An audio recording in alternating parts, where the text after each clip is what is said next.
My viewers commenters அப்புறம் எல்லாருக்குமே என் friends கூட எல்லாருக்குமே ஒன்று சொல்கிறேன்.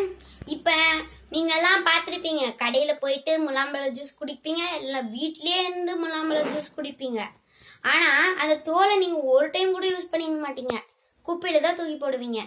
ஆனால் இப்போ நம்ம முலாம்பழத்தோலை வச்சு ஒன்று செய்யலாம். ஃபஸ்ட்டு முலாம்பழத்தோலை வைக்கிறதுக்கு முன்னாடி நீங்கள் சப்ஸ்கிரைப் பண்ணுங்கள், லைக் பண்ணுங்கள். இப்போ வீடியோக்குள்ளே போயிடலாம். முலாம்பழத்தோலை இப்போ எடுத்து வச்சுக்கலாம். அதில் அந்த ஸ்ட்ரா அப்புறம் அந்த ஏதோ ஷோக்கு வைப்பாங்களா, அதெல்லாம் நம்மளுக்கு லேட் ஆகிடும் வீடியோவில். அதனால நம்ம ஜீம்பு பண்ணியே வர வச்சுக்கலாம். வந்துச்சா? எப்படி வந்துச்சு இது? சரி விடுங்க, எப்படியோ வந்துட்டு போட்டோம். சரி, இதுக்குள்ள ஜூஸ் இருக்கான்னு கொஞ்சம் பார்த்துக்கலாம் வாங்க.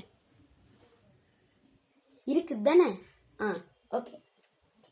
சரி, இப்போ இதில் குடிக்கிறது எதுக்குன்னு கேளுங்க. ஒரு டேஸ்ட்டு, அது நீங்கள் கிளாஸில் குடிச்சிங்கன்னா ஒரு மாதிரி இருக்கும், அது இதில் குடிச்சிங்கன்னா செம டேஸ்ட்டாக இருக்கும். அடிச்சதுக்கு யாருமே இருக்க மாட்டாங்க, அந்த அளவுக்கு சூப்பராக இருக்குங்க. வாங்க இப்போ டேஸ்ட் பண்ணி பார்த்தரலாம். இந்த மாதிரி டேஸ்ட் பண்ணுறது ஒருத்தருக்கு மட்டும் தான் கிடைக்கும். இந்த வீடியோ பார்த்துட்டு யார் யார் பார்த்துருக்கீங்களோ அவங்களாம் இதை போய் ட்ரை பண்ணுங்க. அப்புறமா எனக்கு சப்ஸ்கிரைபும் லைக்கும் பண்ணிட்டு போயிடுங்க. பாய்.